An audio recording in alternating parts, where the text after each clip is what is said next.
ကဲဆိုင်မှာပစ္စည်းလေးတွေအများကြီးပဲရောက်တယ်ဒါလေးတွေကမီရထားဒါ remove နဲ့မီရထားပြီးသွားရင်ဒီမှာ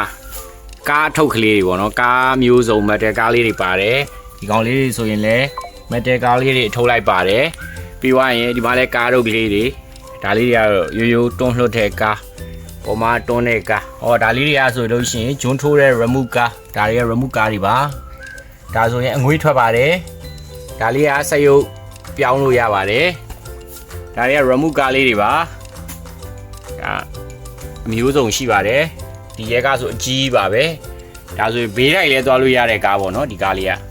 မလည်းကားလေးတွေအများကြီးပါ remove ကားတွေရောရိုးရိုးကားတွေရောစုံရောက်ပါတယ်ဒီကောင်ဆိုလို့ရှိရင်ဒါဟိုတောထဲမှာစီးတဲ့ကားလိုမျိုးကားဒါဆိုရင်ဒိုင်နိုဆောကားအငွေးထွက်တယ်ဒါဆိုကားတဲ့ကားဒါဆိုရင်ကားတဲ့လေးမြန်မှာထွန်ဆက်ဒါကားစုံထုတ်တယ်နော်ကားတွေအများကြီးပဲအစုံရောက်နေပါတယ်ဒါဆိုမီးသက်ကားလေးတွေပေါ့မီးသက်ကား